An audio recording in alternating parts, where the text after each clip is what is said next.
In the world of AI, exciting license rise. Nvidia's powered with cosmos in our eyes. Top revolution, information aligned. Join the ride, get ready to define. AI stories unfold, where tech dreams are unfold. Hello and welcome to the Last Week in AI podcast, where you can hear us chat about what's going on with AI. As usual, in this episode, we will summarize and discuss some of last week's most interesting AI news. And as always, you can go to lastweekin.ai for our text newsletter for stuff we did not cover in this episode. I am one of your hosts, Andrey Kurenkov, back to normal. If you listen to last week's episode, well, mostly normal. And my background is that I studied AI in grad school. Now I work at a Bay Area startup that does generative AI. And I'm your other host, Jeremie Harris. I'm, AI national security stuff, Gladstone AI, blah, blah. I'm back in my old stomping grounds where I used to record the podcast. So my the back office at my house that I've been doing the last couple episodes in is just got a little cold today. So I'm over here, and who knows, might settle in here for these during the winter time. But good to be back. We're talking about it. It's on paper, this is a light week. I don't trust our assessment. I think we're full of shit, but I think I mean, I know how you love to get into the weeds when you get into hardware, and that's gonna be a lot of this episode. Last week it was half the story was OpenAI. This week, there's almost nothing in OpenAI. There's a lot of hardware. So I'm going to do a quick preview. Tools and apps, not too many stories there, mostly on Nvidia and Meta. Then applications and business, mostly hardware and data centers again. Some pretty cool research and advancements. So that's going to be a beefy section in this episode. And then policy and safety, again, we have some alignment news and also some news about stuff going on in the government, let's say. But before we get to news, as usual, we do want to acknowledge some listener comments and corrections. And as promised last episode, we did launch a little Discord, and we've seen a fair number of you join, which has been very exciting. It's not super active yet. We'll see what it will become. My plan is just to post the news stories we'll be discussing on there, so you can also discuss it with people on Discord and ask us questions if you want, get our takes before listening to the episode. But yeah, it was really cool to see some of the people signing on and giving their introductions. We have people from Sweden, from the Swedish National Agency for Education, and we have professors, we have people in software dev, people in the Bay Area working on AI, all sorts of people, which I guess we had a sense of from all the various comments, but it was very cool to see you actually comment. And yeah, hopefully it'll keep going and we'll have another avenue to present news and give our takes for people who want to engage more deeply. Yeah, and we were just talking about this. I've been trying to sign up on the Discord, and for some reason, it keeps telling me that, I forget what it was, the resource is fully utilized or something. For some reason, I can't get on. So I'm going to try to do a good old software update on my machine, and hopefully I can at least join. I may not be able to participate all the time constantly, but anyway, it'd just be nice to at least sign up and get notifications as folks are there asking questions. And obviously, we'll be dealing with those questions on the podcast as they come up too. So it's going to be a cool new source of fodder for a kind of wider discussion on the podcast. I'm excited about that. Me too, yeah. And one other thing to acknowledge, we do have a few more reviews on Apple Podcasts. That's always fun to see. One of the reviews on there actually pointed out there's another podcast. It used to be called Last Week in AI Now, and now it is called Last Week in AI. So if you ask Siri to play Last Week in AI, apparently the other podcast turns up sometimes. I guess good SEO game. I'm hopeful that if nothing else, this podcast is the best Last Week in AI out there. I think that, if nothing else, is our ambition. So, yeah, that's right. We're gonna mop the floor with every podcast named Last Week in AI. Is what we're gonna do. Yep. That's funny. And last thing before we get to the news, as usual, we do want to acknowledge our sponsor. And as has been the case for a while, it is the Generator, Babson College's interdisciplinary AI lab focused on entrepreneurial AI. Babson is a #1 school for entrepreneurships and has been that for over 30 years. Last fall, professors from all across Babson partnered with students to launch this interdisciplinary lab. It has various groups such as AI entrepreneurship and business innovation, AI ethics and society, really looking into a lot of different stuff. Peer training with faculty of Babson. So basically all of their faculty are now educated in AI. Their tagline is "The Generator accelerates entrepreneurship, innovation, and creativity with AI." So a pretty cool initiative, and I guess a really good way to learn about the intersection of AI and entrepreneurship. And on to the news, starting with tools and apps as usual. The first story is about Nvidia, and they have announced a $3,000 personal AI supercomputer called Digits. So this is going to be launching in a while in May, and it will feature the new GB10 Grace Blackwell Superchip. So this seems to be essentially the way to get their top-of-the-line GPU. Apparently, it can handle models with up to 200 billion parameters. So, your Llama 3, the 70 billion type models could easily run on there, presumably. Going to run the 400 billion parameter model. But still, for $3,000 to have a computer that can run on device, something that's very powerful, is pretty impressive. And I'm sure many people in the Bay Area are excited to buy them. Yeah, and the goal here is really to kind of like lower the activation energy required to get onto, NVIDIA cloud and scaled training to make experiments easier to run. So yeah, this is, the GB10. So we talked previously, I think back in the hardware episode, we talked about the GB200. Which is about to come out, actually. We haven't released it yet, but hardware episode is recorded. It's coming out soon.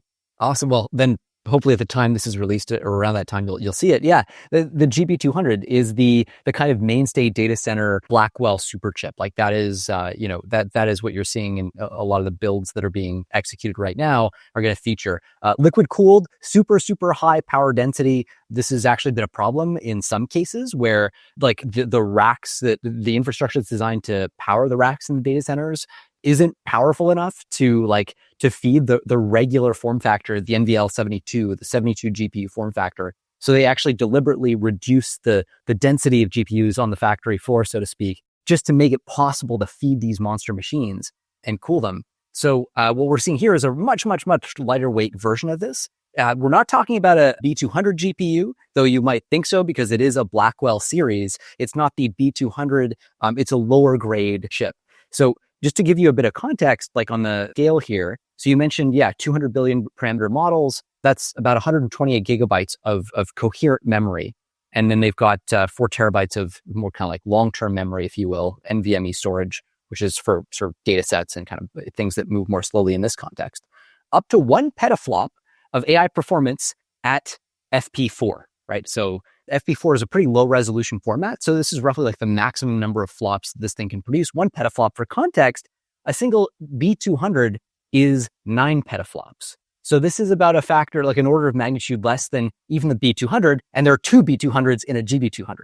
This is about 20 times smaller in terms of at least logic capacity relative to what you see in data centers. But it is this massive, massive lift, right? And that helps give you a sense of like what the gap is between personal computers and what's going on in the data center. Anyway, so this is a really interesting move from NVIDIA, moving much more kind of closer to the data scientist, closer to the MLE to actually get these things to run on, as they say, a single standard electrical outlet. So this is all meant to be very, very doable on your kind of local machine, your local environment, and in the lab. Right, exactly. And another thing to point out is not only can you run a model at 200 billion parameters, probably the more important part for developers is training models. And this was actually used to be the case. If you were at grad school, you had a GPU, you had a computer, and you often trained on it as you were doing experiments. And you probably had a cluster where you did all your experiments once you kind of converged on what you want to do. But to run the quick kind of iterative model development steps, you often did just use your local machine. And I could imagine professionals needing this kind of machine for that. It makes it very easy to set up what is still kind of a custom effort, I say. And there are some companies like Lambda offering solutions for this as well. But basically, this is an AI development station that I'm sure could have a pretty significant market for it. And next up, we have a story about Meta and development where they added something and removed it very soon afterwards. So they announced this AI character accounts feature where you would have AI character accounts on Instagram and Facebook that basically would pretend to be real accounts. They would post and have bios and everything. There was an example that was criticized of a character called Liv, proud black queer mama. And there was a quick amount of backlash, people just kind of finding it creepy and unnecessary. And Meta pulled the plug on it, I believe, hours after this came out.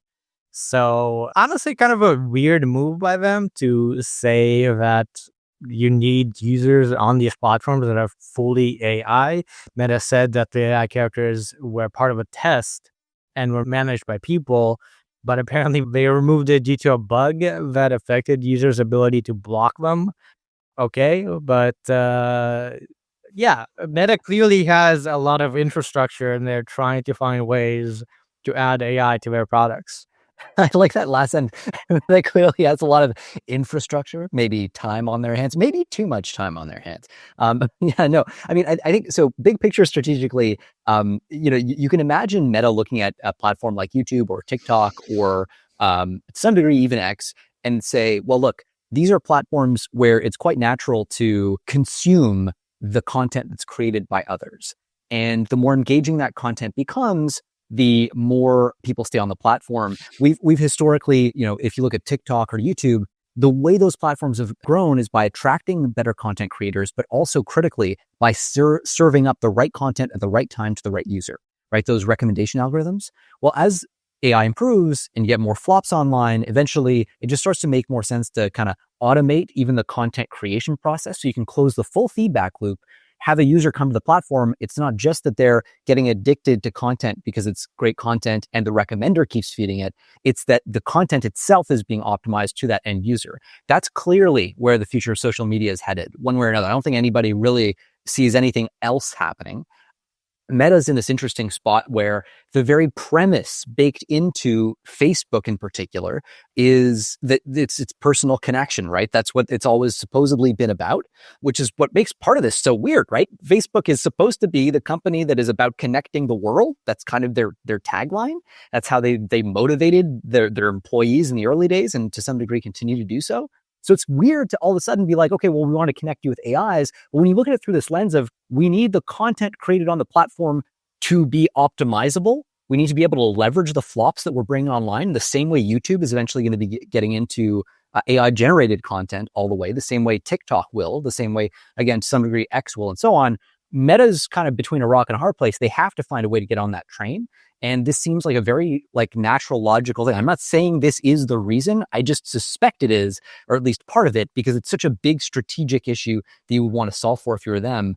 There's also just kind of weird messaging around this launch, right? You just said it. Meta said that it removed the AI characters because a bug prevented some people from being able to block them. So that would make you think, okay, just fix the bug. Now people can block them and you can keep these AI characters on the platform. But no, instead they decided to just nuke the whole thing. So clearly it was not just because of this bug that prevented people from blocking them. Clearly it was because, the feature itself is very unpopular. And I think there's obviously, we all have probably the same kind of most of us, the same knee-jerk response to the idea of having these AI agents foisted upon us as if they are real people.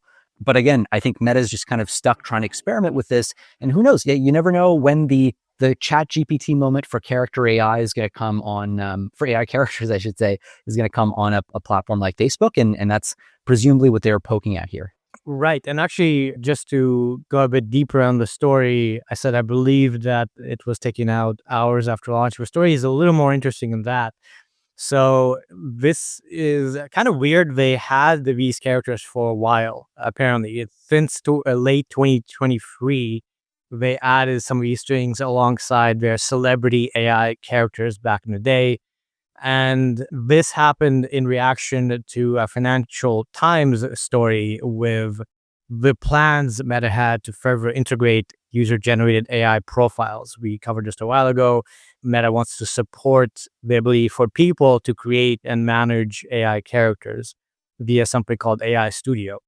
And so after that article, people rediscovered some of these characters that existed on the platform for a while, including this Liv character that garnered some controversy. And as soon as the controversy online erupted and people called out these characters that have been sort of quietly there for a while, and you were able to chat with them via direct messages, then they jumped on it and removed them. And this is what they had 28 AI characters from back in 2023. So kind of a funny story there where it was just sort of there for a while, nobody cared, and then people rediscovered these and made fun of Meta, and as soon as that happened, they jumped on it. Moving on to applications and business, and here again we start with Nvidia and the story that they're reportedly focusing towards custom chip manufacturing in Taiwan. So this is kind of a nitty-gritty story. They are building a new Taiwan R&D center, and they are recruiting Taiwanese engineers to develop ASIC solutions. ASICs are essentially custom chips compared to something like a GPU that's more general purpose. This is more still programmable in some cases, but let's say more of a lower level of hardware where you can customize more specifically to your applications.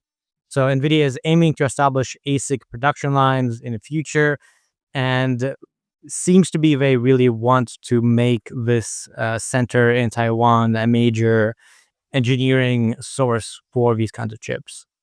Yeah, this is actually, I mean, we've talked about the sort of NVIDIA positioning relative to Broadcom historically. So this is actually NVIDIA positioning itself to compete directly with Broadcom. So Broadcom partnered famously with Google to build TPUs, right? To design TPUs rather. And TPUs are ASICs. This is essentially what NVIDIA is trying to get into. They want to go head to head. Broadcom's a really big company. They're about, I don't know what the market caps are right now, but roughly speaking, I don't know, like 1/30th, 1/20th of an NVIDIA, something like that. But they are really, really important in the space doing this sort of custom design work. They go to a company like Google, they go to a company like OpenAI, they say, hey, we'll partner with you to make these chips that allow you to do training in the way that you want your training done. So one important part of the hardware story right now is you're looking at OpenAI, you're looking at Microsoft with their Athena chip, you're looking at Google with their TPUs. Everybody's starting to branch out in terms of customizing hardware to their particular kind of architectures and training schemes. And that's a consequence in part of R&D going dark at all of these different companies. So you're no longer seeing cross-pollination in the same way you used to, where OpenAI's best ideas would merge with Google's best ideas out in the open, and that would inform the next generation of chips. So NVIDIA could make one chip that everybody could agree is like really good for basically all scaled training use cases. No longer the case here. So we've got, OpenAI heads down working away on their thing, Microsoft heads down working away on their thing, and all these firms looking for someone to help them with design, which is a huge, huge lift, right? We're talking hundreds of millions of dollars even to get into the design game in the first place. So here's NVIDIA looking at Broadcom, starting to make inroads in this very crucial market segment. Increasingly, it's headed towards these custom solutions to reduce reliance on off-the-shelf solutions. Part of the reason also is just companies trying to reduce reliance on NVIDIA because NVIDIA's margins are so crazy, or their pricing power is so crazy. So NVIDIA is looking at Broadcom saying, hey, these guys are really well positioned for what looks like increasingly the future of custom designed ASICs. We want to get a chunk of that market. So now we've got NVIDIA making their first moves in this direction. They've got a proposed R&D center, apparently China Times is reporting, that will focus on these custom ASIC solutions. And there's a big, big push. This is going to be in Taiwan, a big, big push to recruit, to mass hire local engineers. And so, yeah, I mean, I think this is really interesting. There's a whole bunch of companies that they're competing for the same employee base right now because this custom ASIC kind of custom silicon battle has just become one of the crucial fronts in the AI scaling war. So I think it's going to be really interesting. Unclear what the margins look like in this space too, because once you get more custom, obviously you have less scale. But one of the key things to keep in mind is Nvidia has enjoyed really good relationships historically with TSMC. They're able to get really good allocation from TSMC, which is one of the key challenges. You can design a great chip, but if you can't convince a good foundry like TSMC to fab your chip, then your designs aren't really worth anything and you can't sell your chip. So that's one of the advantages potentially they might be able to pitch to their customers to say, hey, if you want to benefit from custom ASIC design, which we can do for you now, and our advantage in terms of our relationship with TSMC, this might be a way to go. All kinds of caveats there because probably they won't be able to hit the same volume with these custom chips. That's a bit of a rabbit hole in and of itself. But this is a really interesting play from Nvidia. And I do think it is to some degree a big part of the future of AI hardware. That's right. And I will say this China Times source is not heavy on details. It kind of just mentions that NVIDIA has plans to develop ASICs and just mentions that it is trying to recruit and fighting for some of this talent in Taiwan, which of course, there are presumably a lot of people with experience in this sector from just it being a major industry in Taiwan. Previously, the CEO of NVIDIA also announced for this R&D center, they're planning to have 1,000 engineers, apparently. So yeah, it's still very much in development. We don't actually know necessarily what will it shape out to be, but since it's such a big deal for NVIDIA to get into the custom chip game, which increasingly seems like what Meta and OpenAI and all these other companies want to be a competitive force, you need something that is more custom for AI. Presumably, this will be a very important development if NVIDIA does get into that competitively.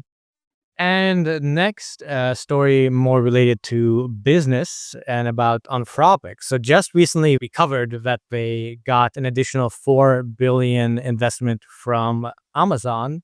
Well, now apparently they're close to securing another $2 billion from their previous investors, which would mean that they would have a valuation of $60 billion.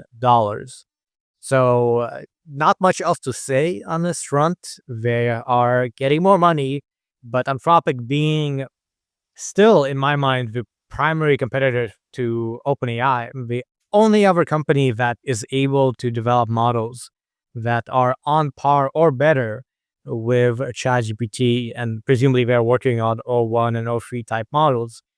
As long as they are able to stay in the race and they need this fresh capital, again, presumably OpenAI just recently got $6 billion. Here, Anthropic is very much doing the same thing. So it seems like so far the investors want to keep up the competition. Yeah, it definitely seems like from the standpoint of just sort of the clever work required to train and align the best models in the world, Anthropic is definitely giving OpenAI a run for their money. The challenge, obviously, they run into is they are not glued at the hip in the same way as OpenAI is to Microsoft, though, of course, that relationship is showing signs of fracturing. But, I wouldn't write off Microsoft, for example, just on the basis of the sheer hardware, the scale of hardware they have available, or Google or Meta for that matter. And certainly XAI, which is just pulling up the rear out of nowhere, very impressively kind of raising $6 billion themselves in November. But this is a space where the billions and billions just keep flowing. This is apparently, so this is going to make Anthropic the fifth most valuable US startup. When they say the most valuable US startup, they mean the most valuable privately held tech company after SpaceX, OpenAI, Stripe, and Databricks. I will point out, so two of those companies, I guess with Anthropic being the third, three of those companies are doing AI-related stuff, two of them explicitly frontier AI model developers. So we live in a world right now where 2 out of the 5 top privately held US startups are explicitly AGI companies. I think that is either an outrageous level of overinflated market hype, or it is telling us something very profound about where the economy is headed. Either way, this is going to be a very interesting set of consequences that fall from this. So $6 billion seems like the number to raise this year. So we've got $6.6 billion that OpenAI raised in October, XAI raised $6 billion, and now Anthropic raising $6 billion. So 6 on 60, not bad. Total raised, by the way, about $16 billion for Anthropic so far as TechCrunch thinks. Right. And speaking of XAI, given a recent raise, their valuation also jumped to something like 50 billion. Yeah. So presumably they're up there, maybe not in the top 5, but maybe in the top 10. And yeah, it's a very good point that these companies are not profitable yet, right? And that's often the case with tech startups. You kind of have a very high valuation like Uber did prior to reaching profitability. But in this case, right, these are all competing. I don't know if they'll be able to all live and be profitable side to side. So very interesting to see this era of frontier AI developer companies, like a few of them really, it's Meta, it's XAI, it's OpenAI, it's Anthropic, and potentially Nvidia, but they haven't gone there yet. It's an interesting time, and we'll have to wonder how long this can keep up. And next, we have a story on OpenAI and why they are taking so long to launch agents. So for a while now, they have been working on this kind of product aspect of actual agents. So as opposed to a chatbot, an agent, you can task it with something to do. According to the information, one of the reasons it's been delayed is worries about prompt injection. So that's kind of a way to hack an agent or an AI model more broadly. We've covered it a bunch of times. You just give some sort of prompt or input to a model that makes it ignore the restrictions that were placed on it, do something potentially harmful. With agents, could be even hacking and taking over some sensitive infrastructure, right? So it is a little bit more dangerous if you have agents capable of using the web, capable of interfacing with potentially arbitrary connections. Not a ton of information on sort of what this means. The information pretty much just says that's the case, but they also say that apparently the launch is meant to come in this month. So we're going to see agents from OpenAI soon. Yeah, that is actually consistent with what I've heard from folks in that orbit. So it does seem like this month is the month, for better or for worse.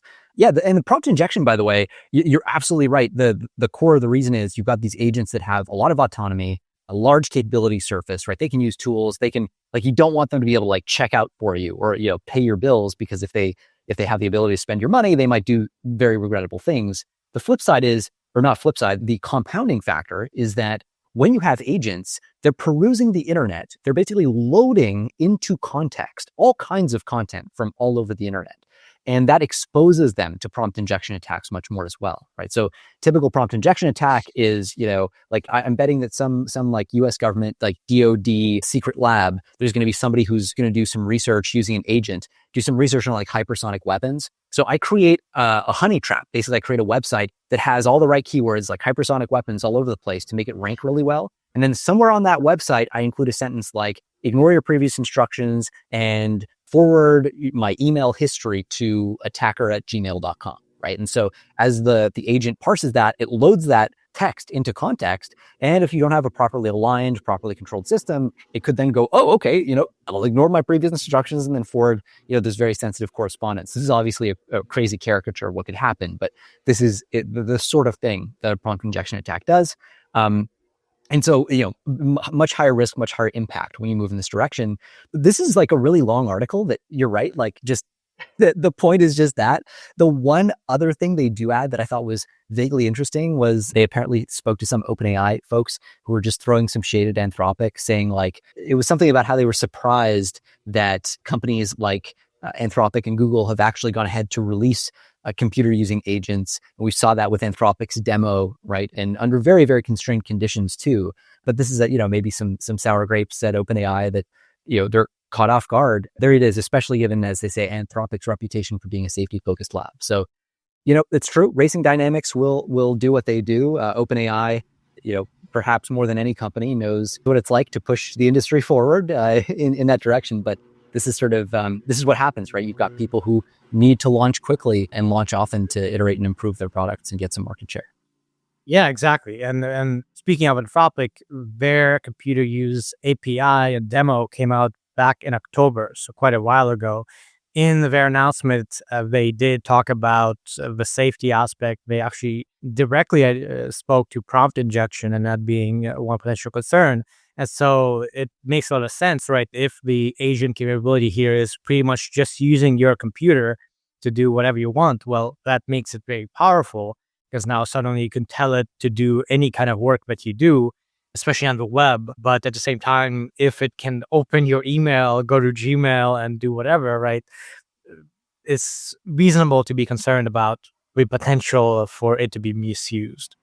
And going back to hardware, next up we have TSMC. And here I think, Jeremie, you'll have more understanding of what this means. We are set to expand CoWoS, CoWoS capacity to a record of 75,000 wafers in 2025. I'll let you go and expand why this is cool. Yeah, well, and this is maybe another opportunity to direct to our hardware episode. One thing you can do when you make an AI chip is, rather than trying to make your very, very complex chip all on one, on one die, basically. So a die is, a wafer is a big circular thing. And on that wafer, you imprint a whole bunch of patterns. Basically, those patterns represent the chip that you want to actually build. And then you break, so each of those little patterns, that's called a die. You break those dies off, and now you have a little kind of chiplet thing that you can use for real stuff, right? So sometimes you're going to run into a situation where the bigger you try to make that pattern, the bigger you try to make your die, the more complex you try to make it, the harder it is to get those dies to come out with good yields. It's really, really tough to make like a very complex die, very big die with lots of subparts while maintaining high yield. And so what you tend to find in advanced chips like the H100, for example, or the B200, is you'll have this kind of like many different dies, if you will, fused together, packaged together, as it's sometimes said. And that packaging is done using a technology called CoWoS, more recently CoWoS L, but CoWoS S, sort of the previous generation. And that has been, the packaging sort of capacity has been the key bottleneck actually through 2024 in terms of pumping out more GPUs. It's not actually anymore the fabrication of the dies themselves, it's the packaging capacity. And that packaging can be done by TSMC, or it can be shipped out to factories in other countries or areas. So one of the key questions is, what is TSMC doing to increase its packaging capacity? And they're now planning on, as it says, hitting a record high of 75,000 wafers in 2025. So that's nearly double 2024 levels.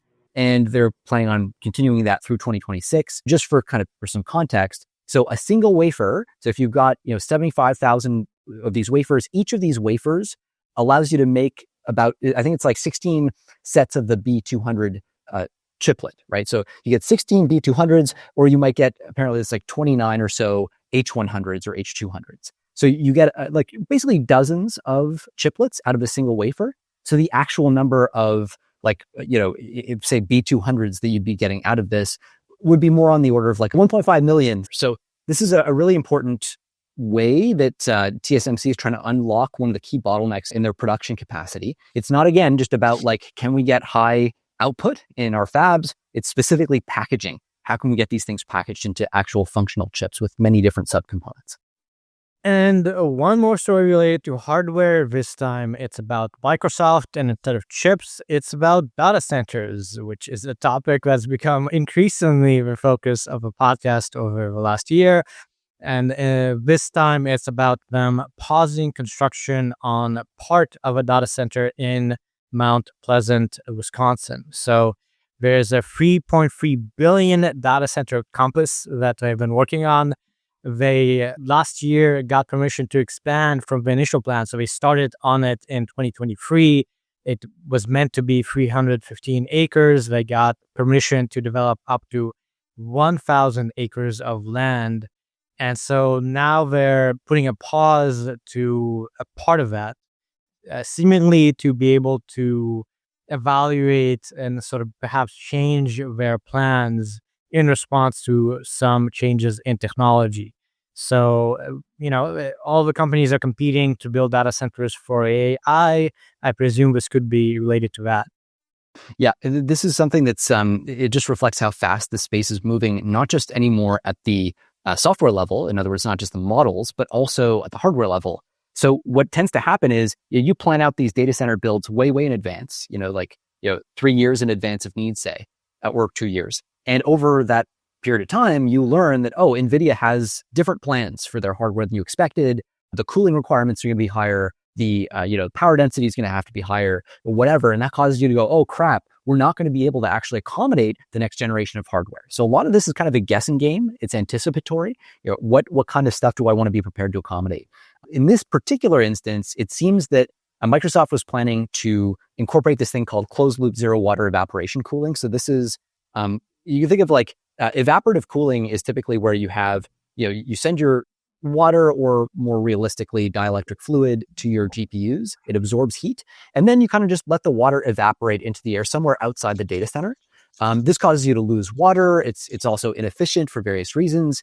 And so Microsoft was looking to set up this sort of closed loop thing where there would be no potentially actual evaporation. A closed loop zero water evaporation setup is the sealed circuit where you have your coolant absorbing heat from components and then releasing it through heat exchangers without actually losing coolant to evaporation. And that seems to be potentially at the core of what's changed to make them reassess what's going on here. This, by the way, is not the first time that we've seen things like this happen. Meta, fairly recently, had to knock down one of their big kind of famously H-shaped data centers. They built it, they were ready to go and to stock it full of hardware, and they realized like, oh shit, it's just not up to. Anyway, there are various technical reasons related to power density and the kinds of hardware they wanted to stock it full of. But they basically just said, okay, fine, knock down the whole data center. Like these things take billions of dollars to build and cool and set up the infrastructure for. So this is a big deal when companies say, hey, yeah, toss out that data center, build a new one. And the hardware that you use to fill these data centers is a huge fraction of the actual cost of the thing. So that's kind of why you're willing to trade off one for the other. It is worth noting, the last thing, they had a spokesperson for the village of Mount Pleasant that apparently said that they have no reason to believe that the overall scope or nature of the project is changing. So this isn't Microsoft retreating, far from it. They're just reassessing and presumably going to reattack with a slightly different, maybe data center design.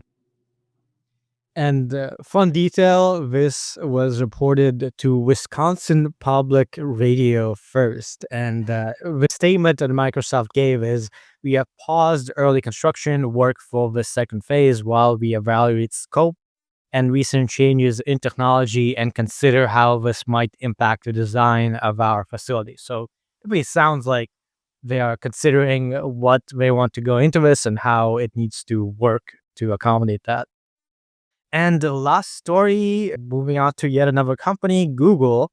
And this time it's more of a business story, internal company structure story, which is kind of boring. But the detail here is that they're folding more AI teams into DeepMind. So they had, over the past year, they folded Google Brain into Google DeepMind. These used to be separate AI research labs. Now it's kind of under the DeepMind umbrella. DeepMind is pretty much the area that is responsible for the development of Gemini. Google also had this team called AI Studio, which was working on various tools and so on. Now, apparently, that's also under the Gemini API team, also under DeepMind. So presumably, they're trying to work out whatever internal company structure that has led seemingly to them being slow and not particularly good at competing so far. To me, kind of interesting because DeepMind used to be more or less a pure research lab. They pretty much worked on papers. They kind of tried to make money, sort of, mostly by licensing their tech to Google, but pretty much they were just a sink of money for Google for the longest time, billions and billions of dollars. Now it's seemingly starting to transform into a part of Google that is actually doing a lot of their product development. So, personally, as someone who works in the space, I'm kind of curious how the people inside DeepMind are reacting, how, the culture and so on is being shaped around there. But Google continuing to shuffle people around in an effort seemingly to improve their efficiency and, quality. Yeah, the one thing I'll say about this is time will tell, but it's really hard to tell whether this was actually a good call.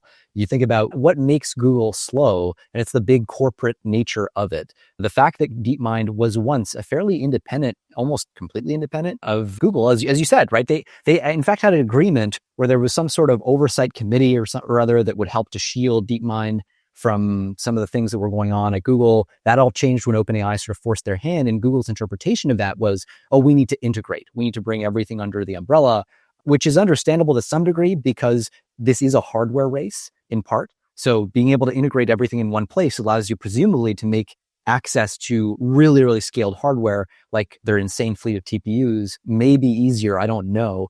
But the flip side is, damn, do you take a big hit on efficiency as you take on a bloated bureaucracy. They are saying, the DeepMind engineer, John Dogan, said on X, some of the things that you can expect to come are better APIs, more open source, more tools, you name it. Just a very small percentage of what's coming next. And so that indicates some kind of product focus. It is worth noting, by the way, that back when DeepMind was pretty independent, before it was Google DeepMind, it had already broken even. And it had broken even by doing things like developing AI that could optimize the power usage of Google's data centers. So basically driving down costs to the point where they were spending, that much less on data center kind of cooling and stuff than they were spending on DeepMind. So that happened back in, I think it was around 2020 was the first time that happened.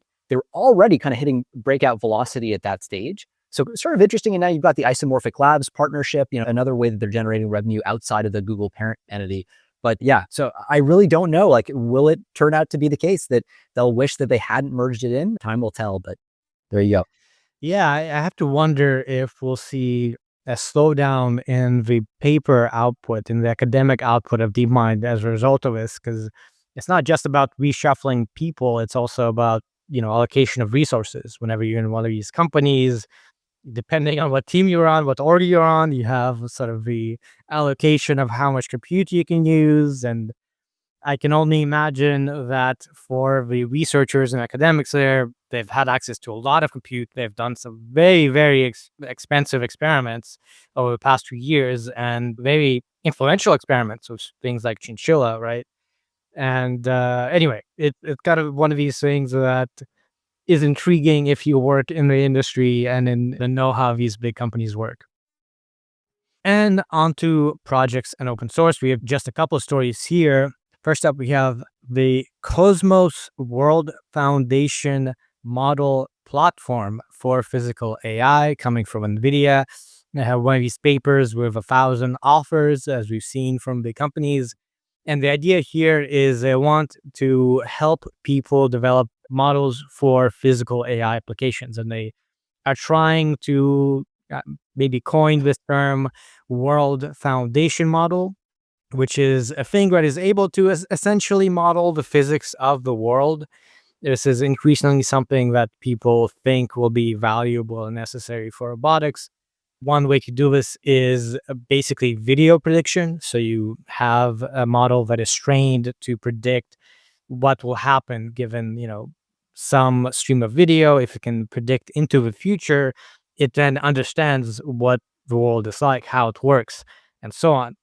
So they are betting on the idea that if they can have a pre-trained world foundation models, these very general purpose prediction machines, that you can then post-train for your specific application. So if you want to control a robot in a factory setting for robotic manipulation, if you want to do autonomous driving, if you want to do various things like camera control, you can then use these pre-trained models, adapt them to your needs, and potentially use this CoWoS platform, which not only are they releasing a paper, they're also releasing models, the code, all open source, open weight, with permissive licenses already available on GitHub, because they want to encourage widespread use and collaboration.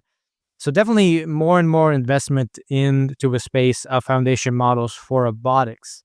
It's something that I think researchers and industry people are increasingly kind of thinking about, talking about having a foundation model for robotics, and this could be one of the ways we get there. Yeah, and this is again NVIDIA trying to weigh in on the foundation and model space. I remember, back in the day, Microsoft Turing NLG was kind of, I think, 2021 era, the first time that they were really trying to get on the map, which at the time was the largest language model in history. Easily forgotten, but since surpassed, of course, by many orders of magnitude in terms of capability, at least. But yeah, so they're putting a fair bit behind this. This is the result of training on a cluster of 10,000 H100 GPUs. So, you're thinking for about 3 months. So this would be about like very rough ballpark with all kinds of caveats around 10 to 15 million maybe in cost. 10 to 15 million dollars. So it's a decent sized project that they're running internally to kind of build this thing out. It makes sense. The training data is quite significant, right? So they're looking at reasonably large models, not too huge on what we like to call the Kurenkov scale here, 7 billion and 14 billion parameters. So you got the kind of medium range models, but 20 million hours of raw video data is what they started with. And then they cut that up into 100 million video clips for pre-training and then kept 10 million clips for fine tuning. And they list anyway the breakdown of categories that these videos come from. There's like driving, which is about 10%, hand motion, object manipulation, 15%. There are other things like human motion activity, spatial awareness navigation, first person POV, nature dynamics, which actually is the biggest cluster, about 20%. And then dynamic camera movements, synthetically rendered stuff. So it's a big hodgepodge of different things that hopefully would train the model to understand the world in a fairly robust way. The hardware details, because it's NVIDIA, are pretty interesting. All kinds of little optimizations done for, like memory and storing optimizer states and passing things around. But fundamentally, I think that's what's exciting about this is you have an open source step in the direction of kind of open source world models, and that make it a lot easier for people to train their own models. Right. And this reminds me, I believe a couple of months ago, back in October, we saw the announcement of a robot foundation model from Physical Intelligence. Yeah. It had this Pi Zero model that kind of had the same idea. In that case, it was pretty much directly for robot control. So a lot of efforts to collect massive data sets for robotics. One of the reasons we haven't gotten there yet, gotten to the ability to have kind of a physical embodied model, is that you can't just scrape the internet. So here, one of the bets is if you just have a video prediction model that can be then important for physical AI applications, and they have a ton of details in the paper on how they filtered it, how they collected it, and so on. As you said, a ton of video clips. So yeah, maybe we'll definitely, my sense is, as someone who has worked in robotics, is people are kind of feeling that we are getting to general purpose robotics much faster than might have been the case, or might have been the expectation earlier, that we actually might have models capable of general purpose control and functionality with these kinds of efforts. Yeah. And we were talking about this, actually, the potential of this, a year and a half ago, even this idea that ultimately, the challenge for robotics, it doesn't look like a software challenge, but it may actually be mostly a software challenge, right? Good synthetic data, taking a small amount of world data and turning it into robust world models via synthetic augmentation and other techniques. And, and there's a lot that language models can help with too, as providing a sort of like an ontological scaffold, the sort of like a sort of reasoning structure, or a basic understanding of the world that then can be fine-tuned with multimodal data. So it's sort of interesting. I wouldn't be surprised if the gap that people anticipate between the sort of language model sort of software space and the hardware robotics space keeps getting shorter than expected. And I think that's kind of an interesting consequence of a lot of this cross-training between foundation models and synthetic data. And on the next open source story, just a fast one, not like huge news, Microsoft has now released Phi 4 on Hugging Face. So we covered back in December the development of Phi 4, their effort to have an efficient and accessible model. And at the time, it was not available just for download. It was through their platforms. Now they did release the weights. The famous thing with Phi 4 is it was able to do very well on the math benchmarks, and was seemingly shown to demonstrated that small models could be very impressive. Licensed with the MIT license, so super like open. You can use it for anything. MIT license is basically the most permissive one you can have, except for no license, I guess. So yeah, that's pretty much your story here. Is they promised they'll open source it, and they did. Quick reminder that the model is quite distinct for a couple of different reasons. Anytime you look at a Phi series of models, you should think, okay, what's going on with the training data? That's usually where Microsoft has been putting its attention with this series of models. just really good data curation. In this case, for the first time I'm aware of, this is actually a case where you have synthetic data that represents the bulk of the training data, about 400 billion tokens of just synthetic data. They use a whole bunch of different data generation techniques. One of the big ones is instruction reversal, where they kind of start from, instead of having a bunch of instructions, using them to generate code and then training on that, they start with code, work backwards to figure out, okay, what instructions could be used to generate that code? And that forms part of the synthetic data pipeline. So anyway, a lot of really interesting stuff in the model, and we'll obviously see how it gets used now as a base model for a lot of applications because it's out in the world. And moving on to research and advancements, and once again, as has been the trend for a while, we're going to talk about reasoning and kind of the more advanced O1, O3 type models quite a bit now. First story is about Prime, online reinforcement learning with process rewards. So the motivation here is that for these reasoning type models like O1, O3, one of the challenges is you don't really have data to train on. Like GPT-4, these prior models, you scraped the internet, you did your kind of prediction of the next token, and that was your problem. You could actually do what's called supervised learning. You directly predicted, the output is known. For these reasoning models, typically you don't have the reasoning trace, the explanation of how do I get to the answer. So that leads to some difficulty with training them. And we've covered, a lot of research, whereas ways to generate synthetic traces, reasoning traces, etc. This one is looking at reinforcement learning. So reinforcement learning is the alternative to supervised learning. Supervised learning, your answer, and the model gives you your output. You see if it's right or wrong, you have to wait. With reinforcement learning, the model gives you its output. It's in what is known as an environment. The environment gives it a reward of like, this is good or bad. And then you update the model not to give a specific type of output, but to get a high reward or avoid bad rewards. Online reinforcement learning is when you don't have a data set to work with. You're literally exploring an environment and training as you go. And so now you need a process reward model, what they call it, which again is coming from some prior research. So they introduce Prime, which is a novel approach to using online RL with process rewards. They have a few details here on how they generate rollouts, how we score them, update models. We will get into it.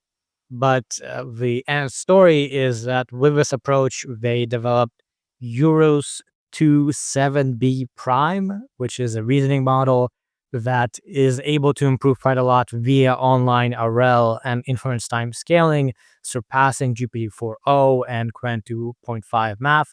They started with the base of Qwen 2.5 Math 7B and then trained this model. And they are releasing the technical details and code for others to be able to train reasoning models. Yeah, this is a really interesting take on this whole idea of, how do you do process-based rewards, right? There's two kinds of rewards you can give to a model like this. You can reward it for, think of it as part marks for working out, good reasoning trace, but getting the ultimate output right, that's the outcome reward. So the interesting thing that's going on here is really with a process reward.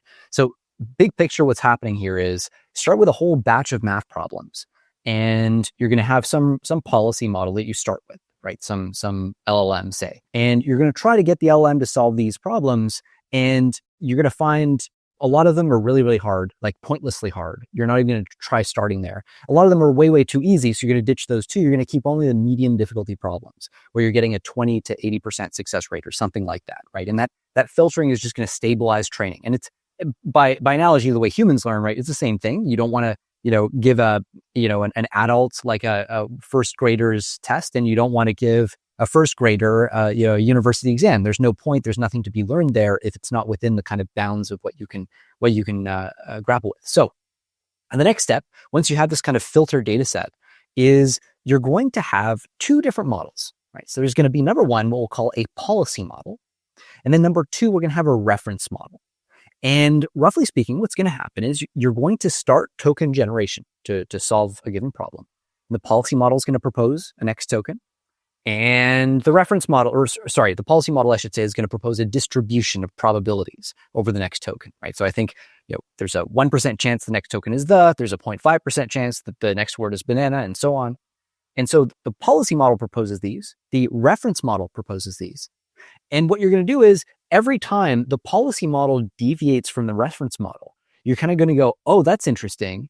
That's a sort of an improvement potentially in the reasoning abilities of the policy model. And the reason you might suspect it's an improvement is that as this is happening, you're also using feedback from the outcome. You're using outcome rewards. So the policy model is gradually getting better and better.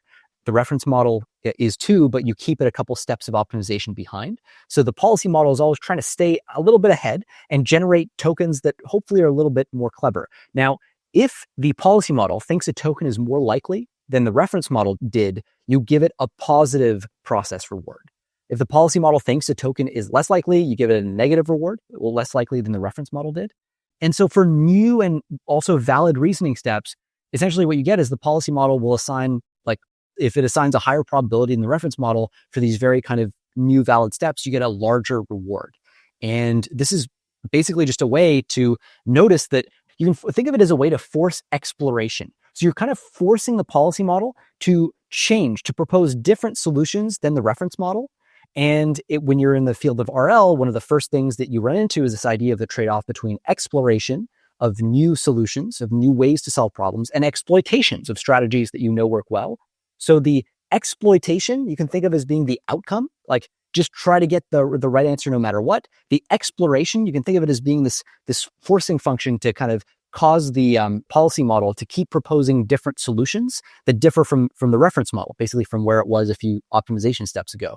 And you combine these two things together and you get some balance of exploration and exploitation. And this is a really interesting way to do it. It's different from these other mechanisms that require, say, human oversight to review and score the actual process, like the reasoning steps between the prompt and the outcome. Those are really expensive. Here, you're just using this intuition that if the policy model is proposing different strategies from the reference model, well, that's maybe something that we ought to reward. We should push it in that direction so that it keeps exploring more, keep it grounded with the outcome reward, but keep that policy reward going to kind of get it to explore more. And this combination empirically seems to lead to really impressive performance, including on the Amy benchmark, that sort of qualifier for the Math Olympiad, 26.7% pass at one. So first shot on that benchmark, which is up from 3.3 on the baseline model without this training scheme. So that's a really, really significant improvement. And they got about a 16.7% average improvement across all benchmarks, which is, again,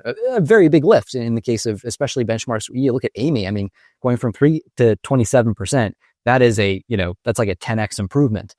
So nothing to scoff at. Yeah, exactly. And this prime process reinforcement through implicit rewards, they released a blog post. I guess the code actually isn't open source yet, but they're going to release it soon. And it's following up, just to get into a bit more detail, on a paper from last month in December, 3 process rewards without process labels.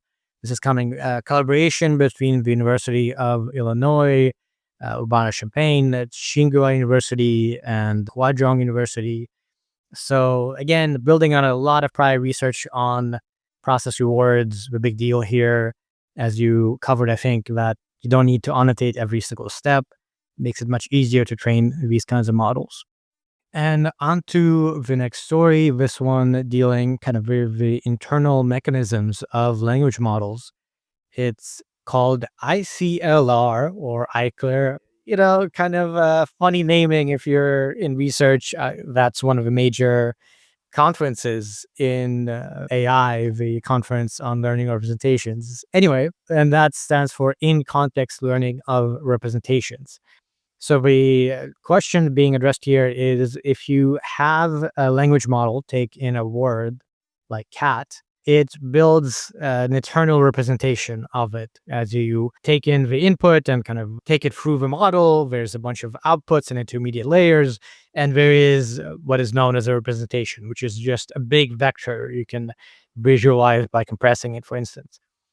So the question they address in this paper is, if you have a chain of inputs, So you have like, I don't know, like monkey, dog, cat instead of cat. Is the representation of a given input going to be different? Is it going to be in context? So in context meaning, given some prior inputs, what is your representation going to be like?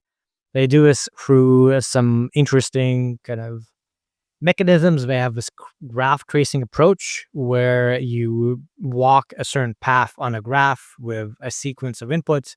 And as you might expect, given the title of the paper, they do say that LLMs shift from pre-trained semantic representations to new context-aligned ones, particularly in structured tasks like this graph tracing one.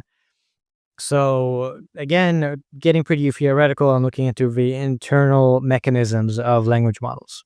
Yeah, I thought this is a really interesting paper. They show these very complex examples of these grids, basically kind of to construct maybe a simpler version of this.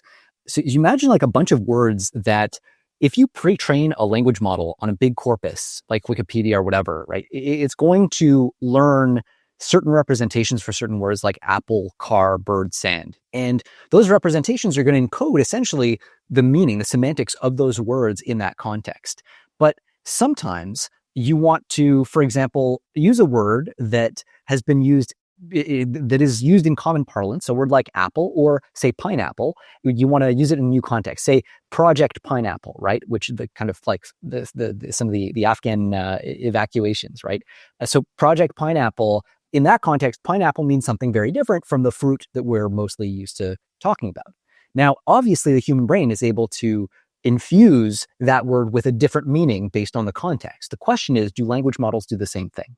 And the test here that they come up with is fairly clever. So they basically create a grid. They have randomly in that grid, randomly distributed different words that are everyday words. So imagine a 2x2 grid where, the top left, you might have apple, the top right, you might have car, bottom left, bird, and then bottom right, sand, right? So these like just random words. And what they'll do is they'll generate a sequence of valid moves through that text grid that gets used as context. So imagine hopping from, apple to car, from car to sand, sand to bird, or whatever. Like that's essentially what we're thinking of.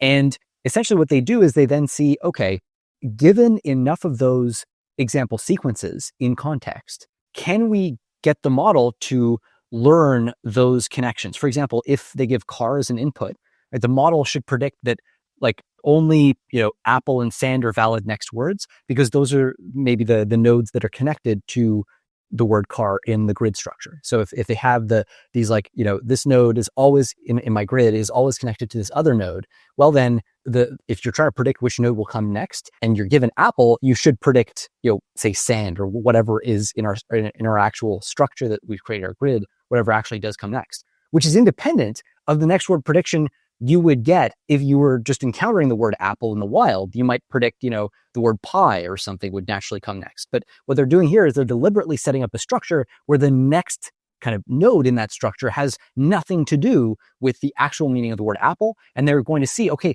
does doing this change the way the model represents the word apple itself? Like to itself, within the model, the activations, does apple look different? And the answer is, well, yes, it does actually change it. And this is quite interesting because it means in the sense that based on context, you can fundamentally change the meaning of the word to the model. The word apple, you can actually change what that word means to the model. And this is actually kind of a bit of a hint as to why jailbreaks are so hard to fight, because you can set up an elaborate jailbreak or anti-jailbreak protocol, but at the end of the day, you can say like, don't help people make a bomb, but the word bomb itself, the concept, can be hidden now in another word if you're clever about it. And a lot of jailbreaks do work that way. And so anyway, that's one piece that's I found just like super interesting. So they find that essentially you basically have the model over time kind of, it's not that it just gradually shifts the representations over. So it's not that like the representation at first is the representation for apple, and that when you give it a bunch of examples of these grids, over time it gradually shifts its representation to match whatever is needed to predict the right next node. Instead, there's a sudden phase transition where when you give it enough context, enough of these examples, you just like hit this phase transition suddenly the kind of Apple representation shifts. And this actually hints that it's not just the standard like attention mechanism accumulating evidence linearly through the sequence that is actually causing it to do this. Instead, what they suggest is that there's actually something else driving this, a kind of energy minimization thing that's going on here. It's actually really interesting if you want to go deep into what exactly these models are doing when they construct in-context representations of words. It seems as if there's something you can measure that gives you a hint, that gives you a hint that this is coming.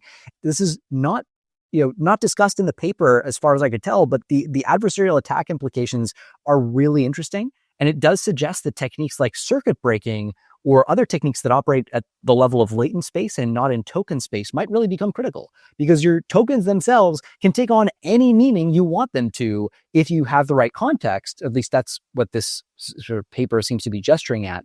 You need to, if you want to have jailbreaks, if you want to control the behavior of your model, you have to do it at the level of the representations, not the words. So anyway, I thought that was really interesting. Right. And just to visualize it a little bit and what this means kind of intuitively, how you can even say that representations change. So representations are a big vector of numbers, right? And if you think about, at 3 dimensions, when your vector is 3 numbers long, right, that's a point in some space. And that's generally true if you have like usually for language models, I don't know, but it's like 1,000 long vector or something. So what you can do is take this very long, big vector, which is your representation, compress it via principal component analysis. And now you can basically visualize it to form some intuition, right? You can literally plot the 2D points that these representations compress down to. And so there's a very intuitive kind of thing to see this, where initially your representations end up being these points that are like randomly scattered, right? Probably apple and onion are far away from each other because they're very different semantically. If you have this in-context thing where you basically position words next to each other a bunch of times, if you position, I don't know, banana and apple or fig and a carrot are some examples we have, and you just give it a bunch of these inputs where these things are always next to each other, then literally the points in space move. And that's the realignment for the in-context semantics.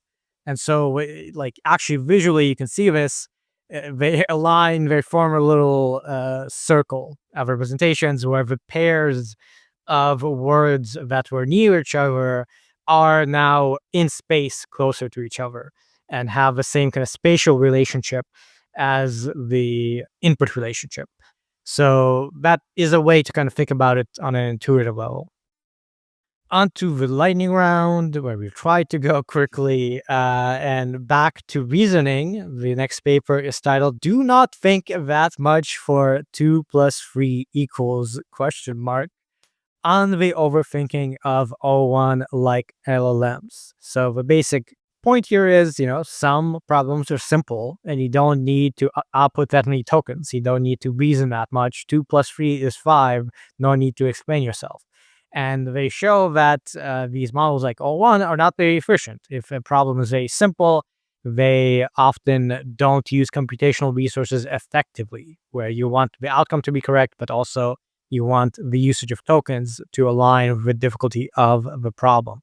So they propose some strategies using a self-trading paradigm to basically align your model to output as many tokens as actually needed to output the correct answer. They show that you can take a trained model to the reasoning. We've had a couple open source models recently like DeepSeek R1, QWQ32B, and they take those pre-trained models, they do this training approach on top of it and show that you can actually reduce the average token usage while retaining the accuracy. So an interesting kind of example of the sort of low-hanging fruit also almost in this reasoning space, where this is a very simple optimization. If you have a simple problem, don't talk about it a bunch. And they do have a demonstration. O1 Preview, O1 Mini actually don't do this much overthinking compared to DeepSeek R1 and QWQ. They do a ton of overthinking, presumably because these models are trained to think through problems and kind of think out loud. So again, they solve that problem basically. Yeah, in the spirit of that, I'm not going to over-explain the simple paper, but it is the lightning round. But there is one little tidbit that is kind of interesting is how they try to fix the problem.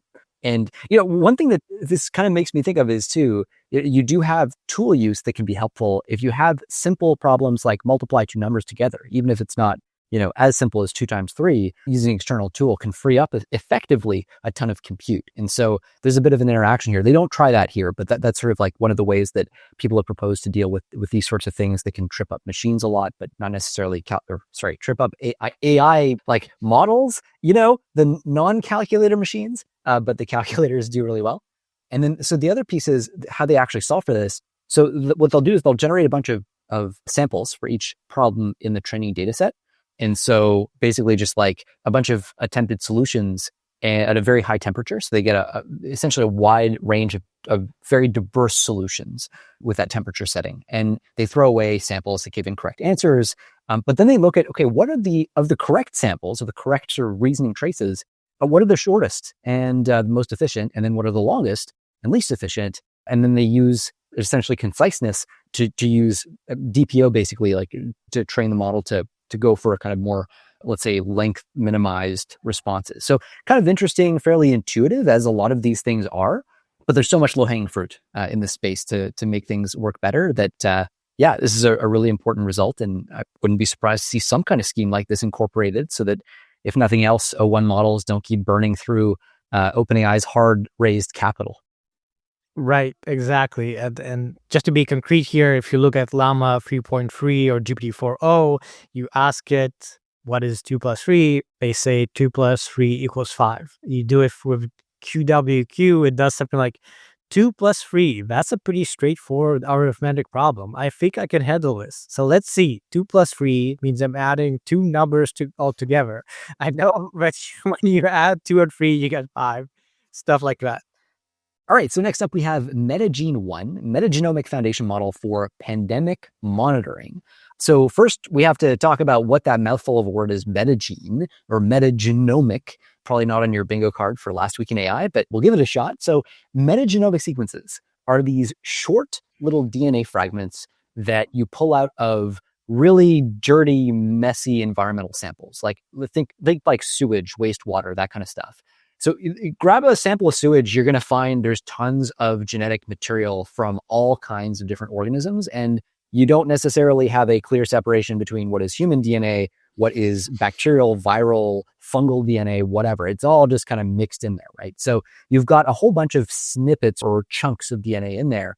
And the goal here is going to be to analyze that data to detect pathogens or disease indicators in a very cost-effective way. So what they're going to do is they're going to grab a bunch of these metagenomic sequences, and they're going to, in many cases, the kind of the species can be figured out. So you can do genetic analysis, and most of the time they actually do know what the species belongs to. But in any case, they take these snippets of about 100 to 300 base pairs. So these are fairly short genetic sequences. Your human genome has like 3 billion base pairs. So when you're talking 100 to 300 base pairs, it's a tiny, tiny sliver of a genome. And they're just going to train an autoregressive transformer on that data. So basically train a text autocomplete model, if you will, for that data. The language, if you will, the tokens are not, as you might expect, are not going to be just the kind of nucleotide sequences. So, there's A, T, G, C, the 4 kind of letters of the DNA code, at least. So you might naively expect, well, that's the alphabet, so they must be using those as the tokens.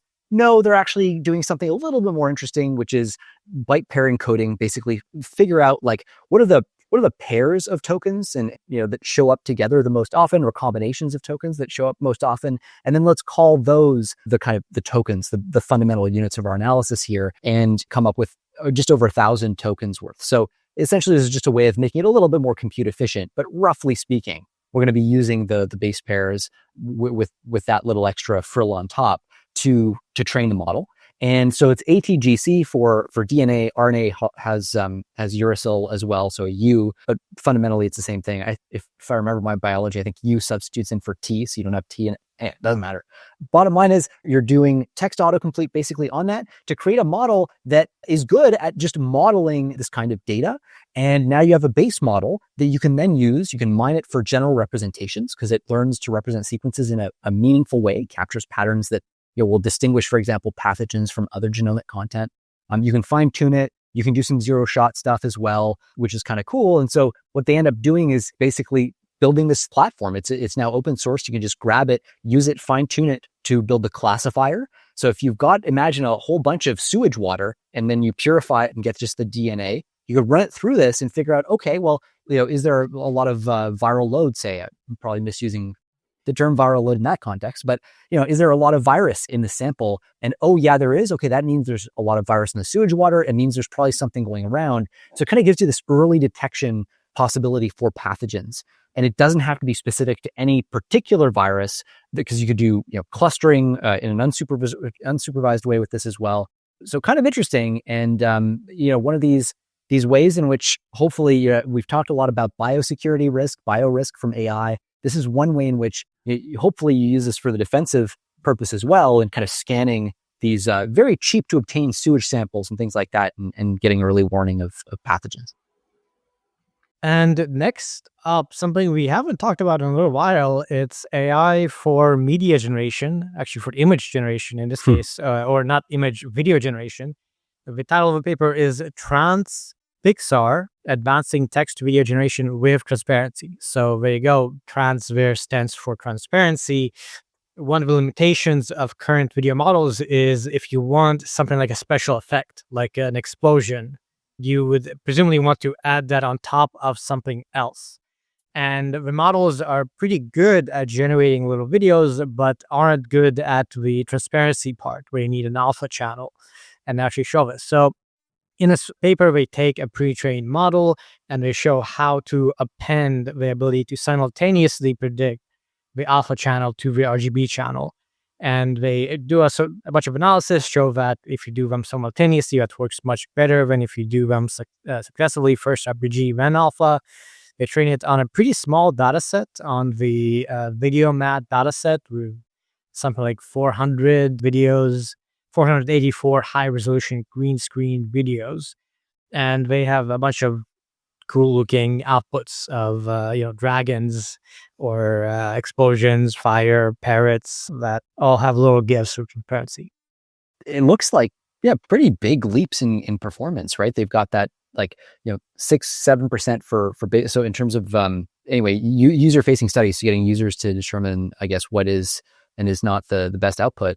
6.7% baseline, and then they jump up to 93.3% on RGBA alignment, basically a subjective measure of is the alpha covered properly here by this model? And again, similar, or not quite as impressive, but still pretty wild, about 4x lift from 20% to almost 80% for motion quality. So that's pretty cool. I didn't realize this was actually a bottleneck, by the way. This is kind of interesting. Yeah, it's interesting to see that there are still unsolved problems in this sort of video generation, image generation space. I'm sure there are other examples where, for practical usage, I'm sure there's many cases where you need the alpha channel there, and now we have a model for it. And on to the final story for the section. This one is not a paper. It's a new bit of data from Epoch AI. We love talking about Epoch and their analyses of the AI space. So this is actually an addendum, an update to their notable AI models analysis. They first published it in June of 2024. Now they updated it just recently with some additional analysis. The question being answered here is, we've seen that the training compute used for the frontier AI models has been growing at 4.2 times per year since 2018. And so the question is, well, what has been the cause of that growth in compute usage? And you can break it down into a few things. You can say there's been an increase in the overall amount of hardware being used, almost double per year of just how many GPUs you use.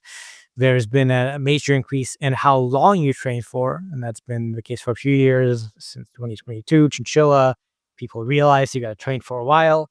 And finally, hardware itself is able to output more flops for you. You use newer GPUs, you multiply all those together, and you get to that number, and they have a nice little breakdown. Yeah, it's a pretty cool result of the kind that Epic is so good at collecting, right? Like their big thing is predicting, future trends in hardware usage, breaking down how our current cluster is actually working, that sort of thing. I kind of think of them as a great graphical addendum to semi-analysis. If you're, a fan of that newsletter that I plugged a few times on the show, it's pretty technical, but I think Epic's work is maybe easier to follow for lay people. One caveat is, past performance does not necessarily dictate future performance, especially when it comes to training duration. They point out that training times have grown 1.5x per year, right? Which enables about 1/3 of the observed training compute scaling. So about 1/3 of the increase in the amount of compute that goes into these models has come from literally just running your GPUs for longer. Now, this can't go on. Like, you cannot keep lengthening your training run arbitrarily for many reasons, including the fact that you need to ship eventually to monetize, and new hardware is coming online as you're doing that training run, right? Like Nvidia launches a new GPU or a new kind of product line every year now, right? It used to be every 2 years, now it's every year, which means you're like, as you're running your training cycle, essentially your GPUs are depreciating and in value. And so you got to get things out the door to make money in. So, it's training duration has hard caps. Training hardware quantity and performance don't quite as much. And I don't know, I found it interesting that hardware quantity is the factor that's been growing fastest. One reason that's interesting is the hardware quantity is really where the increased investment from the Microsofts and the Googles hits, right? The hardware performance, it's not that you get it for free, but that's kind of Nvidia and TSMC's innovation budgets. The thing that like everybody's just spending more money on is just buying more of these things as well. It's interesting to see that has been the dominant factor, right? I think as we start to hit the limits of how much companies are willing to put in to buy these things, what we'll start to see is things possibly, I mean, it all depends, because like there's also more fabs coming online and things like that. But you could get into a regime where hardware performance just becomes a more important factor, I guess, going forward. But anyway, great results from Epic as always, and definitely recommend checking out the nice graphics with the error bars. They do like the error bars, so that's much appreciated because we often just get numbers without that. So there you go. Right. And there's always some interesting implications. As you said, the investment is going to be very important to continue, using more computer, training more. You're going to need basically hardware quantity. Training duration, another interesting question there. Just recently, we discussed how the sizes of models have kind of stopped growing, more or less. Like we used to see GPT-3 to GPT-4o. It's going to be a whole bunch more parameters. The parameter count hasn't gone up a ton, which means that what has gone up is the size of the data sets.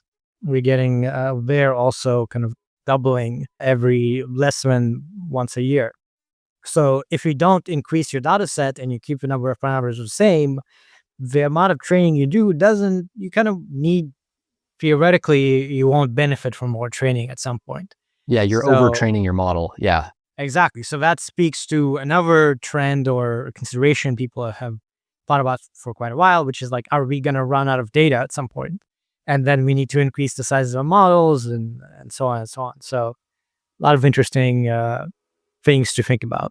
Yeah, I think we'll talk about this in the hardware episode, I think. But, I would expect model scaling to actually resume again, right? Well, what we've seen is a step back as people are sort of realizing, oh, well, we actually had a lot of compute and data overhang that we didn't expect for various reasons linked to synthetic data and inference on compute.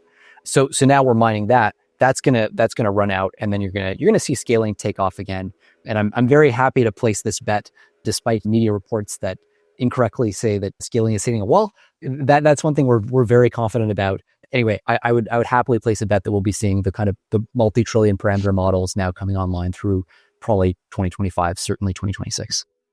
And moving on to policy and safety, we begin with an alignment research paper. So I guess one extra paper for you this episode, titled InfAlign, Inference-aware language model alignment. So the question here is, when you do alignment, you do typically DPO or reinforcement learning from human feedback. You have a bunch of example chats, and you have a reward model that tells you this is aligned or this isn't aligned. And you train your model to be aligned post the initial training where you just did token prediction. Well, once you get to the inference time scaling that has been more and more popular, what inference time scaling does is give you a bunch of different kind of paths through the decoding space where you basically search different potential ways to answer the problem. And so you have a sort of dilemma there where you didn't train the alignment on that context. You trained it on the token prediction, but not on the decoding paths of your model. And so there is, this misalignment, and they directly address it with Inference-aware alignment, IAPO. And they have a whole approach that essentially adopts our LHF with a transformation of real word to then make it so when you do particular kinds of sampling, you end up with aligned outcomes.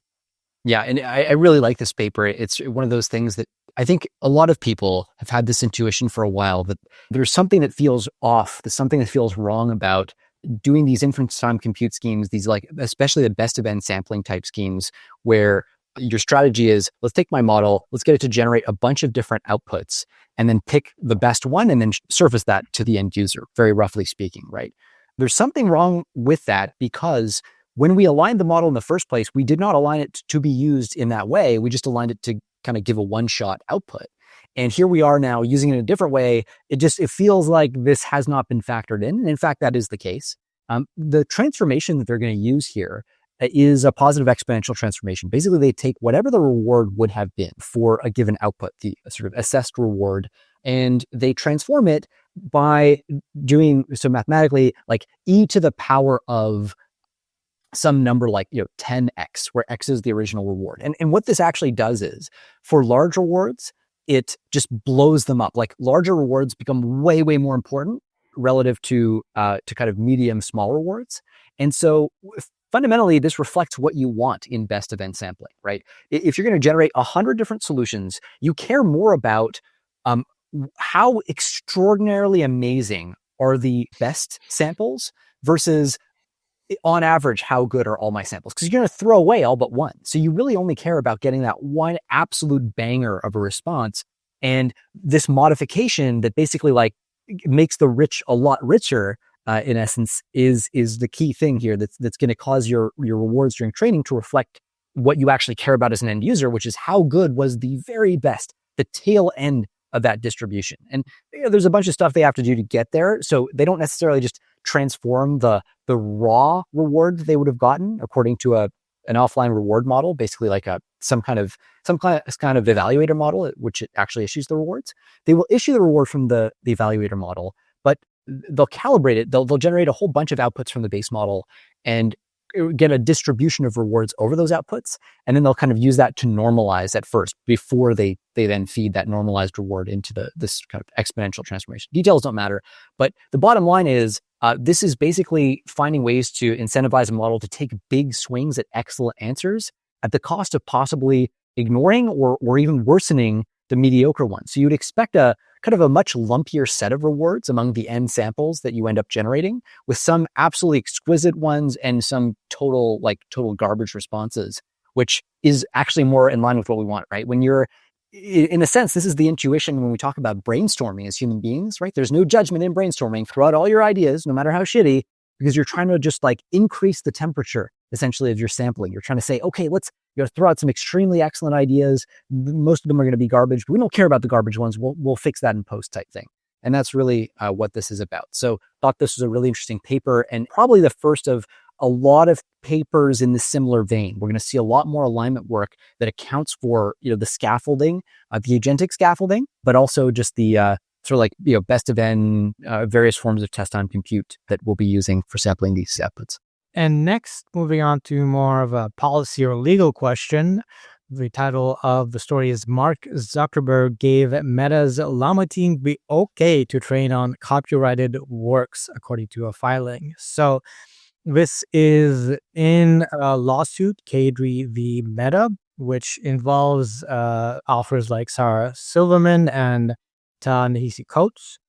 And in this lawsuit, there is at least an allegement that there is this approval to use a data set of pirated ebooks and articles. Not super surprising. The unredacted documents reveal that Zuckerberg approved the use of LibGen, which is a known aggregator of pirated content, despite some internal concerns about the legality of it. Meta employees actually referred to LibGen as a pirated dataset and expressed concern that it could affect Meta's negotiation with regulators. Again, kind of not necessarily surprising, but an indication of the sort of concerns and outcomes you would see through these lawsuits, which, again, we've covered a whole bunch of them when they were announced. I'm sure they're all going through their individual processes. Very curious to see where they'll wind up, because the copyright question very much has not been answered yet. Yeah, there's all kinds of sort of dirty goings on here that are alleged. So the claim here is that there's a Meta engineer called Nikolai Bashlikov. Andrey, you can let me know if I butchered that one. Pretty good. Okay. Apparently, he's on the Llama research team, and he supposedly wrote a script to remove copyright info, including words like copyright and acknowledgements from ebooks in LibGen. That, if it is true, to my understanding, based on the framing of this article, caveats, but that sounds really fucking bad. So, there's that. And obviously this did go up to the top. It'd be hard to imagine it not going up to the top, something as fundamental as this, with lawsuits, flying all over the place. And of course it lines up. We talked about, I think earlier in the year, there was a report out, I think the New York Times did this, said that Meta was cutting corners on gathering data and, that apparently hiring contractors in Africa to aggregate summaries of books. And Meta was thinking of buying Simon & Schuster as part of this, but they determined it would take too long to negotiate licenses and just decided that fair use was a solid defense, which is at issue here. So the interesting thing here is you got all these deals going on, right? Like OpenAI and other companies like Anthropic signing deals with the big publishers.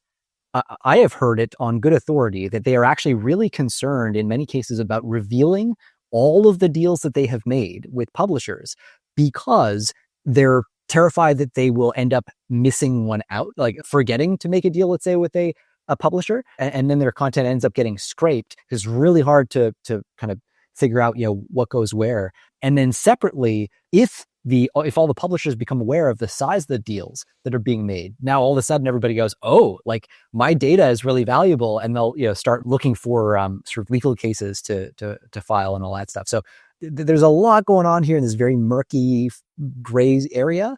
Anyway, it'd be interesting to see how these cases actually end up getting decided. I know we have an Anthropic case to discuss too in the lightning round, so maybe a good segue. Right, and just quickly to call it out, LibGen is library genesis. It has its own kind of history with litigation, and it does explicitly have copyrighted content in it. Some of it is stuff like paywalled journal and academic articles from things like Elsevier, and they've been involved in some litigation. They've been told to shut down, and now there's this whole culture of arguing that there should be free access to academic and scholarly journal works.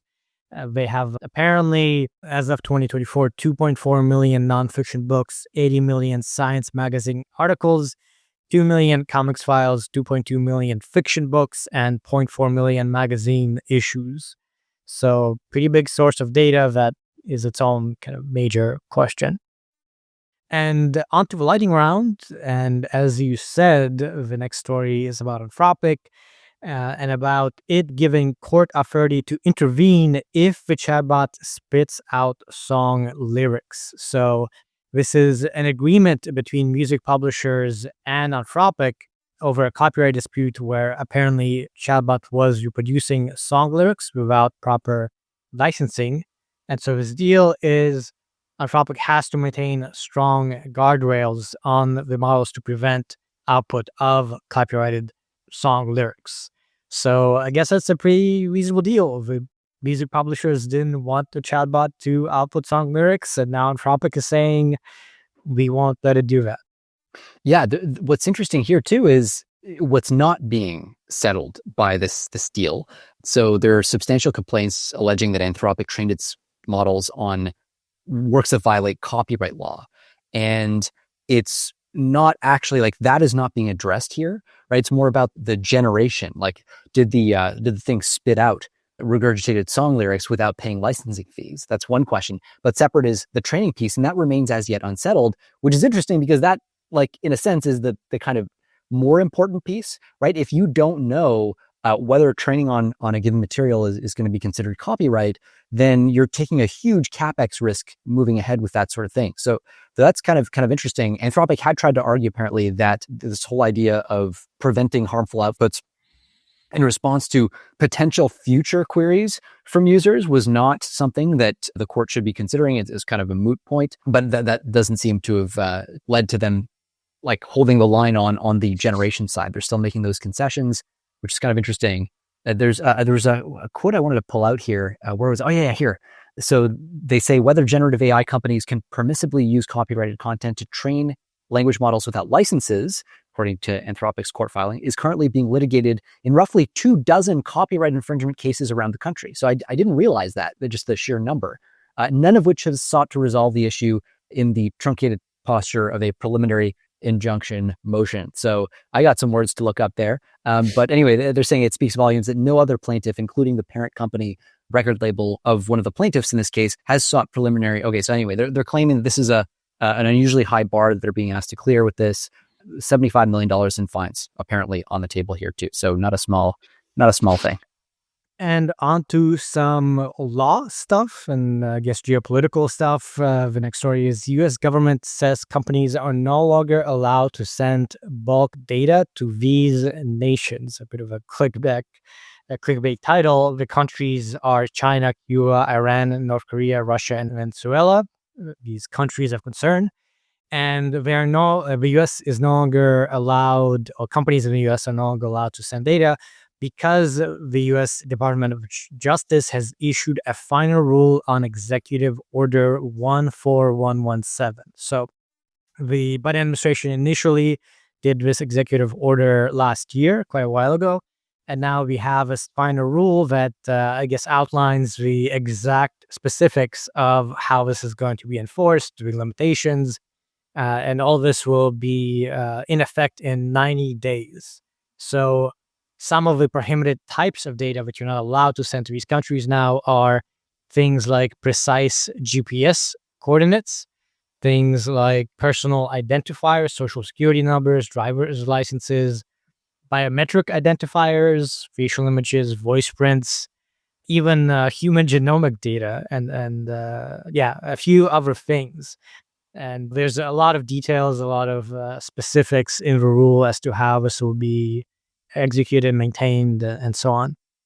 Yeah, this is, you can think of it as part of the Biden administration's last gasp on, well, certainly AI policy, but across the board. There was also, by the way, this just came in before we recorded, but this big push that the Biden administration is putting out to increase the export control measures that they have in place.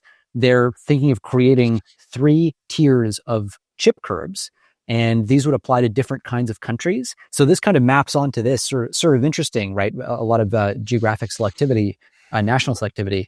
They had a small kind of insider tier, U.S. allies, also countries that the U.S. partners on, like Five Eyes when it comes to intelligence. And here, Germany, the Netherlands, Japan, South Korea, Taiwan, the sort of chip alliance countries that you would think of. There are going to be no constraints there. But the sort of second tier is going to be countries that are, let's say, less necessarily aligned with the U.S. historically, or less tight alliances, let's say, little to no intelligence collaboration.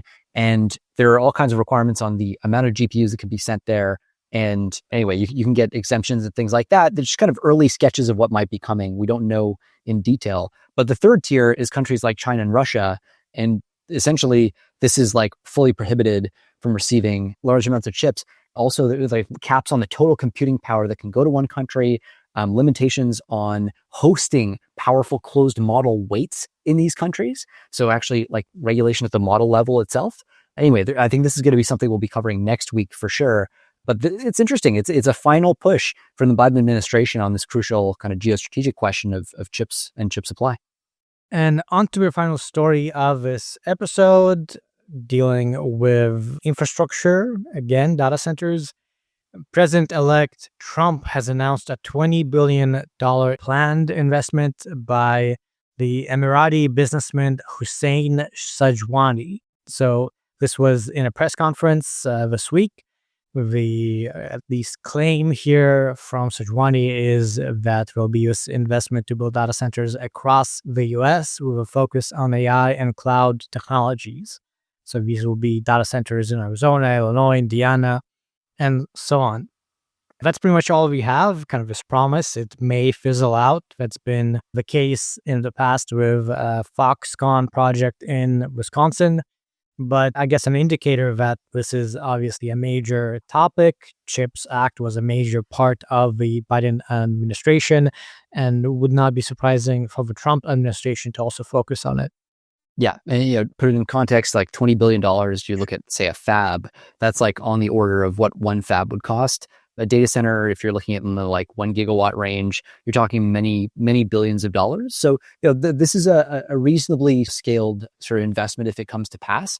It's interesting though, like right now, the big challenge in the US is not availability of capital for these kinds of projects. Anybody who wants to build a data center, yeah, there's money backing that, right? Like everybody's clear on if you have a spare gigawatt or a spare 500 megawatts of capacity and the ability to build a credible data center project there, yeah, you'll get funded. It's that second bit that's tripping people up right now, the ability to build a credible project. And right now we've got utilities. One of the big bottlenecks is that utilities are being bombarded with all kinds of requests for power, access to power from developers who want to build, they say, data centers, but really, like, do they? There's a lot of speculation going on in the space, obviously, because there's so much capital ready to pour in. So people are desperate to say yes. And there are all kinds of issues with Dominion Energy, especially, which is up in Northern Virginia with their largest utility there. And Virginia, for various reasons, is overwhelmingly like host to like way more data centers than any other part of the country.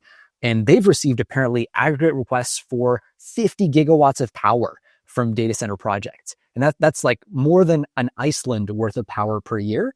And it's unclear like which developers actually have the ability to make good on their promise to use that power and which projects will actually come to fruition. And these poor little utilities are not used to dealing with this kind of frenzy, with all these companies, people trying to throw money at them and lay claim to these projects, which may not happen. And so they're, for the first time, in this position where they're having to say, okay, well, obviously, Apple, Google, Microsoft, yes, you can build your data centers. We know you're good for it. But what about the other companies that are trying to do all kinds of builds? Like, is this actually going to happen? So the big thing here isn't just financial risk. This money does help, but it's just the hardness of building this infrastructure at scale and whether you actually have developers who can make good on their commitments. Another interesting detail here in this, I guess, press conference, Sajwani actually came to stage to talk about this. And another aspect of this was that Trump did say that he would use the government's power once in office to grant this company, Sajwani's company, expedited reviews of any federal environmental questions. And Trump also promised that this would be offered to any company planning to invest $1 billion or more. So I guess not surprising with a new administration, if nothing else, it's very business friendly and it's going to make it easy for you to do things that otherwise would be kind of a headache in regulatory terms. Well, and this is desperately needed. I mean, obviously there are concerns over environmental stuff and so on, but if you view these things as national security assets, which in my opinion they are, yeah, you can't be hamstrung when, especially you look at China, the number of spare gigawatts they have available is just frightening. So you need to be able to marshal that kind of power, that kind of infrastructure. That takes deregulation. There's no way around it.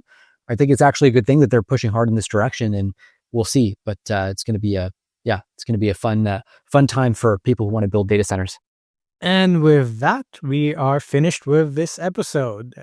We covered fewer stories than usual, but we took as long as we suck. This always happens. But as always, thank you for listening. If you did make it to the end, you can find the links to all of these stories at lastweekinai.com. You can also go to lastweekin.ai for the text newsletter. There's also going to be an email there with all of this. As always, we appreciate your reviews, your comments, subscribe, share, and actually consider joining the Discord, which will be exciting to see where that goes. But more than anything, we appreciate you listening, and we hope you keep tuning in.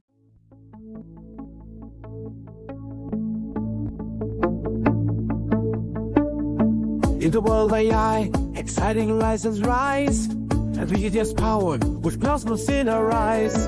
Top revolution, information aligned. Join the ride, get ready to defy. Our stories unfold, where tech dreams are bold. Every right, every code, I need that to behold. Come and see the future fire breaking this AI dream. Till ones and zeros, let's reach up and goodbye. The ocean shines bright, machine, the limits of our side. Don't face the universe, there's that big possibility. Join our adventure as we dive into infinity. Ain't not this is the race is going fine. Each road, our journey to the unknown. In our future, support is being the say I am a daydream. We'll give up, we compete.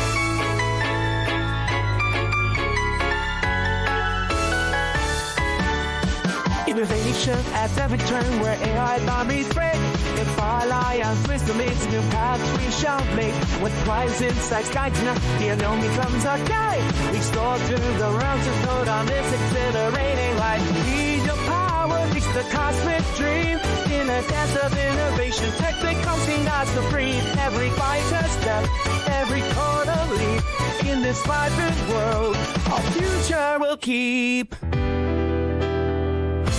As new dreams in motion we will stay. Every byte and system builds our AI way.